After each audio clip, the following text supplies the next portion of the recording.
مائی ہاس اس کے لیے میٹھے پانی کی تازہ مچھلی منگواتی، اسے اپنے ہاتھوں سے صاف کرتی اور گھی میں تلنے کے بعد نمک لگا کر اس کے سامنے پیش کرتی، اور اس وقت مکرم جان کی آنکھیں حیرت سے اگل پڑتی جب مرتضیٰ بہت شوق سے مچھلی کو ابلے چاولوں کے ساتھ تناول کرتا۔ کیا مکرم جان جانتا نہیں تھا کہ میر مرتضیٰ کو مچھلی کی بو کتنی ناپسند ہے؟ مائی میرا ایک مرتبہ پھر پنجابی کا اپنا پسندیدہ گیت گنگناتی، وہ سوچوں میں گم ابھی تک گم سم سے بیٹھی تھی جب سائرہ، سمن اور نمرا بھاری پیکٹ اٹھا کے ہنستی مسکراتی کمرے میں داخل ہوئی۔ وڈیری ماں، تائی امی نے آرڈر دیا ہے کہ ان کی اکلوتی حسین و جمیل بہو، یہ شاندار نفیس لباس فاخرہ زیب تن فرمائیں، اور اس کے بعد ملک کی نامور بیوٹیشن سمن آپ کی نوک پلک سنوارے گی، کیونکہ نیچے رسم کے لیے مہمانوں کی آمد شروع ہو چکی ہے۔ ثانیہ نے میک اپ کا سامان بیڈ پر پھیلایا اور نمرا اس کے کپڑے نکالنے لگی۔ اشفاق غائب دماغی سے اس تمام کارروائی کو دیکھ رہی تھی۔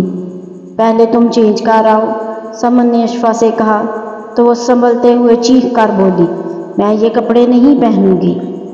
ارے اشفاق ڈیئر، ہمارے یہاں دلہنیں ایسے ہی کپڑے اپنے شادی کے موقع پر زیب تن کرتی ہیں۔ سائرہ نہ جانے کیا سمجھی تھی، فوراً ہی سمجھانے والے انداز میں بولی تو اس کے چہرے پر ناگواری پھیلتی چلی گئی۔ مجھے تیار نہیں ہونا اور نہ ہی میں ایسے کپڑے پہنوں گی۔ تمہیں یقیناً یہ بھاری لہنگا دیکھ کر الجھن ہو رہی ہے، مگر فکر نہیں کرو، رسم کے بعد اتار دینا، لیکن فی الحال تو تمہیں یہ کپڑے پہننا ہوں گے، کیونکہ دلہن لہنگا نہ پہنے تو وہ دلہن نہیں لگتی۔ نمرا نرمی سے مسکرائی تو اشفاق ان کی فضول بک بک سن کر جھنجھلا گئی۔ اسی پل عطیہ کمرے میں داخل ہوئی تھیں۔ انہیں صورتحال سمجھنے کے لیے بس کچھ پل ہی لگے تھے۔ انہوں نے بچیوں کو نرمی سے مختلف کاموں کے لیے چند منٹوں کے لیے باہر بھیجا اور پھر اشفاق کی طرف متوجہ ہو گئی۔ بس اتنا ہوا تھا کہ جب نمرا، ثانیہ لوگ دوبارہ کمرے میں داخل ہوئی تو اشفاق روئی روئی آنکھیں لیے لہنگا پہنے بیٹھی تھی اور عطیہ چاچی کمرے میں پھیلی چیزیں سمیٹ رہی تھی۔ انہوں نے نمرا کو اشارہ کیا۔ سمن نے آگے بڑھ کر اشفاق کا میک اپ کرنا شروع کر دیا۔ جب تک وہ تیار کرتی رہی، عطیہ ان کے قریب بیٹھی ہلکی پھلکی باتیں کرتی رہی۔ میک اپ کے بعد اشفاق کے سر پر دوپٹہ سیٹ کیا گیا اور اس کے بعد عاشر کیمرہ اٹھائے اندر چلا آیا۔ ایک اور ناقابل برداشت کام، عامر کسی ماہر فوٹوگرافر کی طرح ہدایات دے رہا تھا اور عاشر تصویریں اتار رہا تھا۔ بھابھی یوں کریں، ایسی کھڑی ہوں، ویسے کھڑی ہوں۔ اشفاق کا لال بھبو کا چہرہ دیکھ کر عطیہ نے عاشر کو منع کیا کہ اس وقت کے لیے اتنا ہی کافی ہے۔ پھر جب نمرا، ثانیہ اسے تھام کر نیچے لائیں تو اتنے لوگوں کے بیچ میں مرکز نگاہ بن کر بیٹھنا اور بھی دشوار ہو گیا۔ تائی امی اسے آتا دیکھ کر اپنی جگہ سے اٹھی۔ پھپھو نے بھی ان کی پیروی کی تھی۔ تائی امی نے اس کے سر سے ڈھیروں پیسے لگا کر خیرات کیے، محبت سے پیشانی چوم کر ڈھیروں دعائیں دیں۔ میری دھی رانی تو رج رج کے سونی، وہ بڑے فخر کے عالم میں سب کو بتا رہی تھی۔ لوگوں کی حسد اور رشک سے بھری نگاہیں اشفاق کا طواف کر رہی تھیں۔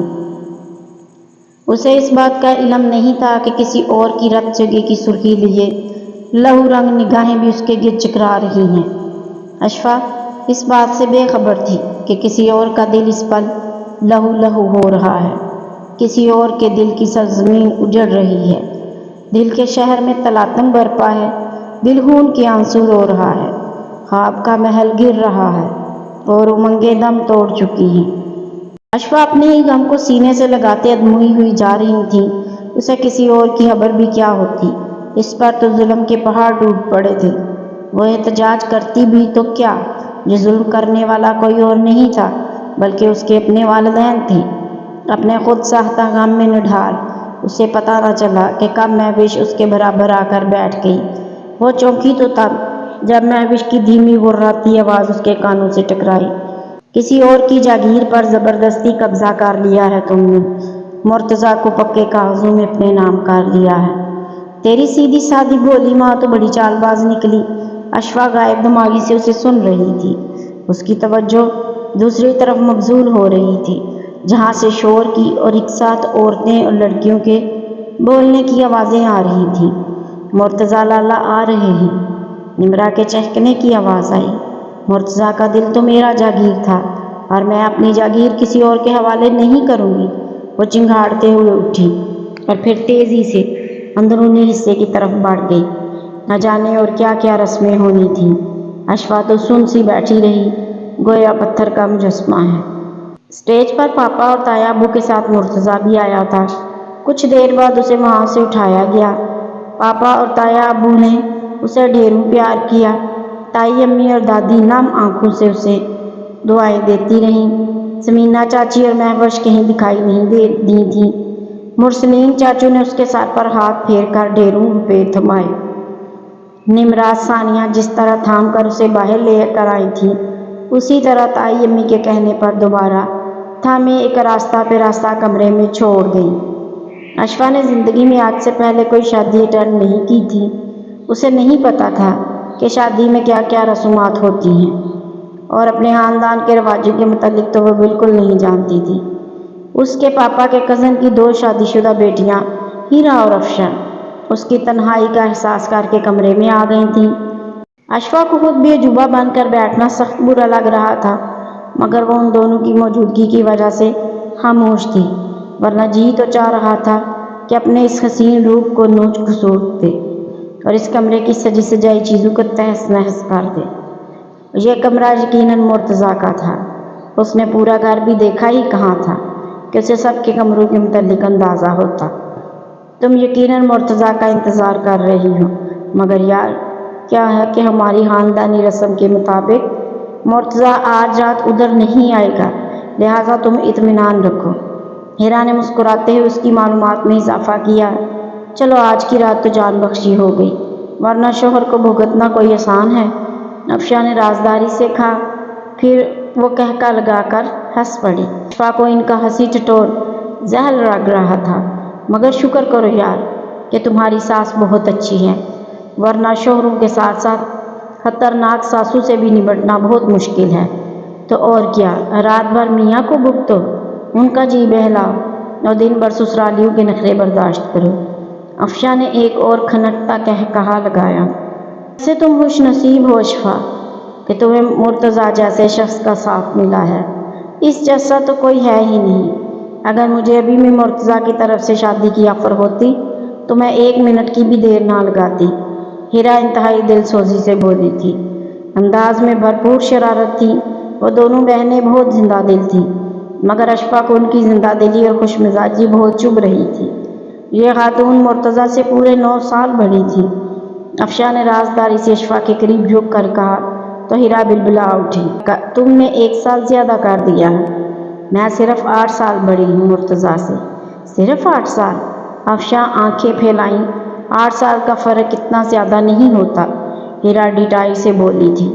اسی پل اس کا 3 سالہ بیٹا بھاگتا ہوا آیا تو وہ اپنے بیٹے کو چومنے لگی تھی۔ ایسے یار مجھے تو مرتضیٰ بیچارے پر ترس آ رہا ہے، آخر اس کا حق ہے کہ وہ اپنی خوبصورت بیوی کا جی بھر کر دیدار کرے۔ افشا نے تعصب سے سر ہلایا تو ہیرا نے بھی بھرپور تائید کی۔ میرا خیال ہے کہ اس وقت ایک ملاقات کا ہونا بہت ضروری ہے، ہیرا پرسوچ انداز میں بولی۔ تم اپنا خیال اپنے پاس رکھو، اگر ملاقات طویل ہو گئی تو ہماری تمہاری پیشی لگ سکتی ہے۔ اشفا نے مسکراتے ہوئے ہیرا کے خیال کو رد کیا۔ وہ بھی تائید میں سر ہلانے لگی۔ اس نکتے پر تو میں نے غور ہی نہیں کیا۔ کسی بھی نکتے پر غور نہیں کر رہی، دیکھ نہیں رہی ہو کہ دلہنیا کچھ بیزار سی ہو رہی ہے، لہٰذا اس لاڈلے کو اٹھاؤ جو کہ آنکھیں پھاڑ پھاڑ کے اپنی ممانی کو دیکھ رہا ہے، کہ گھور رہا ہے، اور اس کی آنکھوں میں نیند بھی بھری ہے۔ افشا نے بھانجے کو ایک پیار بھری چپت لگا کر ہیرا سے کہا تو اسے بھی اشفا کی تھکاوٹ کا ایک دم احساس ہوا، لہٰذا وہ دونوں اسے آرام کرنے کا مشورہ دے کر چلی گئیں تو اشفا نے ایک طویل پرسکون سانس خارج کی۔ ان دونوں کی اس طویل گفتگو میں جو بات اشفا کو پسند آئی تھی بلکہ اس کے دل کو لگی تھی، وہ مرتضیٰ کے نہ آنے کی خوشخبری تھی۔ اس کے کندھوں سے منو بوجھ اتر گیا، وہ چند گھنٹوں کے لیے ہلکی پھلکی سی ہو گئی تھی۔ تھینک گاڈ اس نے کپڑے بدلنے کا تردد نہیں کیا تھا۔ قدر تھکن ہو رہی تھی کہ بس جھیلری کو اتارنے کی ہمت کر سکی، مگر جو ہی بستر پر لیٹی تو ایک نامعلوم سی بے چینی نے گھیراؤ کر لیا۔ میں اور مرتضیٰ؟ اف، میں نے کبھی ایسا سوچا نہیں۔ تم مجھے کبھی نہیں پا سکو گے مرتضیٰ، تم میرا آئیڈیل نہیں۔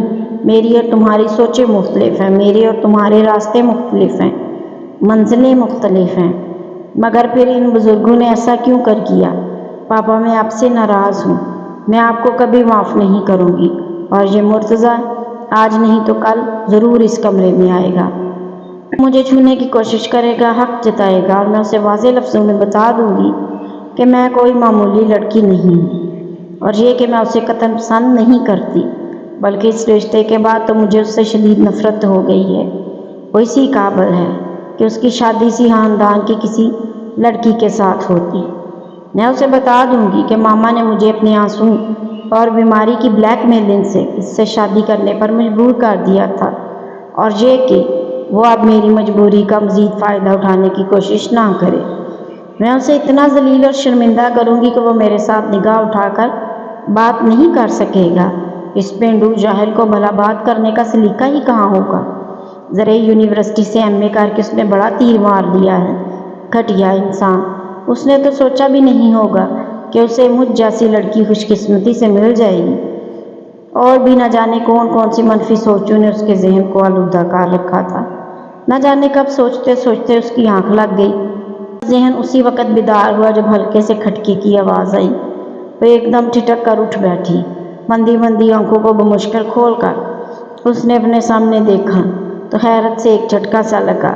صوفے پر ٹانگ رکھے سفید لباس اور سفید ہی پگڑی نما صافے کو سر اور گردن سے سندھی انداز میں لپیٹے وہ پوری آنکھیں کھولے مسکرا رہا تھا۔ نہیں، وہ مسکرا نہیں رہا تھا۔ اشفاء کو غلط فہمی سی ہوئی۔ اس نے ایک مرتبہ پھر قدرے جھجکتے ہوئے دیکھا تو وہ ٹک ٹک اسی کو دیکھ رہا تھا، مگر اس کی آنکھیں نہ جانے یہ کیسی آنکھیں تھیں، اتنی عجیب اور سحر زدہ کر دینے والی آنکھیں نہیں بلکہ خوف زدہ کر دینے والی آنکھیں، بے حد روشن، چمکیلی اور گہری سیاہ مقناطیسی کشش لیے لمحہ بلمحہ مسکراتی آنکھیں۔ یہ مرتضیٰ حیدر نہیں تھا جسے اس نے پرسوں کڑکتی دھوپ میں ڈیرے کی کچی پکی سڑک پر دیکھا تھا۔ یہ تو کوئی اور ہی مرتضیٰ حیدر تھا۔ آنکھوں میں غرور کی چمک لیے تفاخر سے بیٹھا اس کے پل پل بدلتے چہرے کو بغور دیکھ رہا تھا، انہیں گہری لمحہ بلمحہ مسکراتی آنکھوں سے۔ اس نے ان آنکھوں کے بارے میں کہیں پڑھا تھا۔ وہ ایک انگریز غیر شہرت یافتہ غریب سا مصنف تھا جس کا خوش قسمتی سے ایک ناول کتابی شکل میں آ گیا تھا۔ اس کے عنوان کا صفحہ بھی پھٹ چکا تھا۔ یہ ناول اسے آنٹی ڈیزی کے اسٹور سے بڑی خستہ حالت میں ملا تھا۔ اس ناول میں روم کے کسی شہزادے کا ذکر تھا۔ ناول میں شہزادے کے حسن کی بہت تعریف کی گئی تھی، خصوصاً اس کی آنکھوں کی۔ ان آنکھوں میں بھی دنیا کو سکندر اعظم کی طرح فتح کر لینے کی چمک تھی، مگر وہ روم کا شہزادہ محبت میں ناکام ہو گیا تھا، اور اس ناکامی نے اس کے دل کو دیمک کی طرح چاٹ لیا۔ مرتبہ پھر ڈرتے ہوئے نگاہ اٹھائی۔ مرتضیٰ کی آنکھوں میں بھی کچھ انوکھی سی چمک تھی، اگرچہ اب وہ اس کی طرف نہیں دیکھ رہا تھا۔ مجھے اس سے خوف محسوس ہو رہا ہے کیا؟ اس نے خود سے سوال کیا، اور پھر بے ساختہ نفی میں سر ہلایا۔ ہرگز نہیں، اشفاء نے یقین سے سوچا، تو یقیناً یہ اس کی شخصیت کا روب ہے۔ ایک اور سوالیہ نشان ذہن میں روشن ہوا، اور تو وہ چپ سی رہ گئی۔ مجھے سر تپا دیکھ کر اگر تسلی کر لی ہے تو کچھ کہوں؟ انداز اجازت لینے والا نہیں تھا اور نہ ہی طنز بھرا تھا، مگر اشفاء کو یوں محسوس ہوا کہ وہ ایسے ہی بہت کچھ جتا گیا ہے۔ تم میرے اس کمرے میں آنے کی توقع نہیں کر رہی تھی۔ یقیناً اس کا انداز قابل فہم تھا، مگر افسوس میں نے ہمیشہ دوسروں کی توقعات کے خلاف کام کیا ہے۔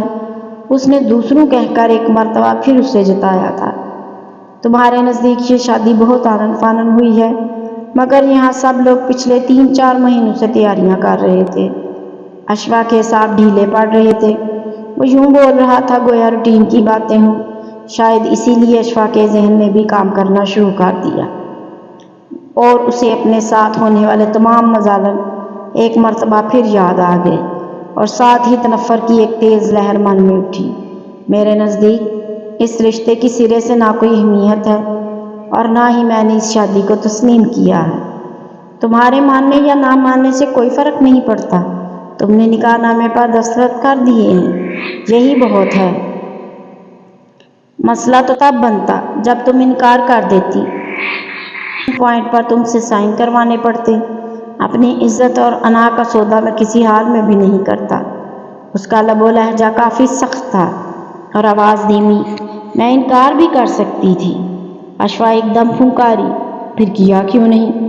وہی سخت لہجہ اور دھیمی آواز، ماما اور پاپا کی وجہ سے۔ مگر تم مجھے بزدل یا ڈرپوک مت سمجھنا، میں صرف اور صرف مجبور ہو گئی تھی۔ بزدل، ڈرپوک؟ مرتضیٰ ابھی تک سامنے لگی پینٹنگ کو ہی بغور دیکھ رہا تھا۔ اس کی بات سن کر مصنوعی حیرانی سے دکھرانے لگا۔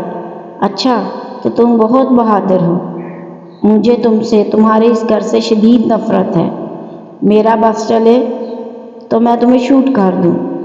اشفا ایک مرتبہ پھر چلائی، چلا چلا کر مرتضیٰ پر ظاہر کر دینا چاہتی تھی کہ وہ اسے قطعاً پسند نہیں کرتی اور یہ کہ وہ اپنی حدود میں رہے۔ اس نفرت کی کوئی خاص وجہ گویا اس کی ہر بات کا مذاق اڑا رہا تھا۔ انداز بھی کافی پرسوچ تھا۔ اشفا آگ بگولا ہو گئی۔ تم میرا آئیڈیل نہیں ہو۔ تمہارا آئیڈیل کیا ہے وہ میں تمہیں کیوں بتاؤں؟ اس نے بھرپور تنفر سے غصیلے لہجے میں کہا۔ تو مرتضیٰ نے نگاہوں کا زاویہ بدلا۔ اتنا اونچا مت بولو کہ مجھے بھی جواباً آواز بلند کرنی پڑے۔ بولوں گی، ضرور بولوں گی۔ تم کون ہوتے ہو مجھے روکنے والے؟ اتنی غیرت ہوتی تو اتنا سب کچھ سننے کے بعد اس کمرے سے اٹھ کر چلے جاتے، مگر تم جیسے۔ بس وہ اس قدر بلند آواز میں بولا تھا کہ اشفا کا دل لرز کر رہ گیا۔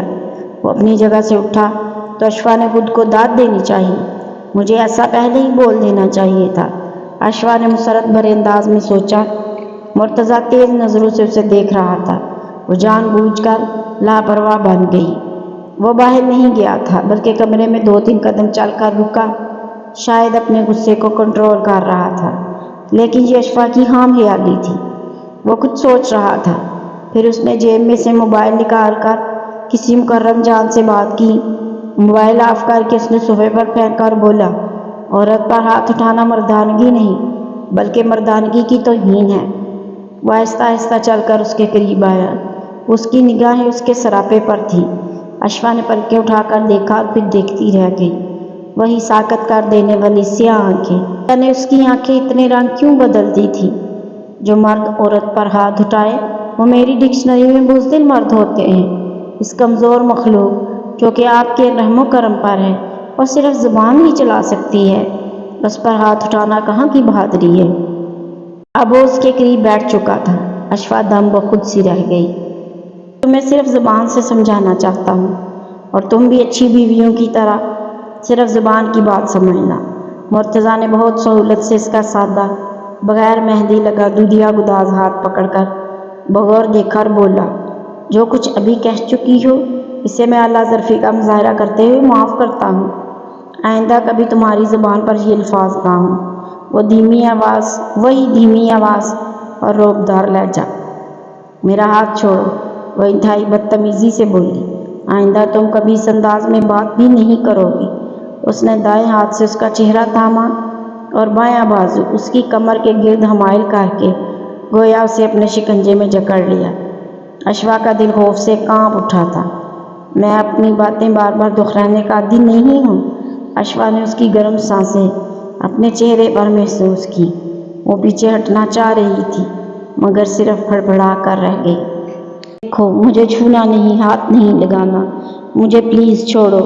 بے ربط سے چند جملے اس کے سرخ لبوں سے آزاد ہوئے تو ایک مضبوط ہاتھ نے اس کے لبوں کو ایک دوسرے میں پیوست کر دیا۔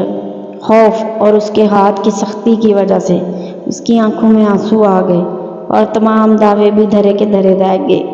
ڈیئر اشفا، میں ان مردوں میں سے نہیں ہوں جو احمقوں کی طرح اپنے حق سے زبردستی نگاہ چرا لیتے ہیں۔ محض تم جیسی سرکش عورتوں کی وجہ سے تم مجھے بہت مختلف پاؤ گی۔ میں دوسروں کے حقوق کی جنگ لڑنے کے لیے خواہ وقت تیار رہتا ہوں، تو اپنے اس جائز اور حسین حق سے کیسے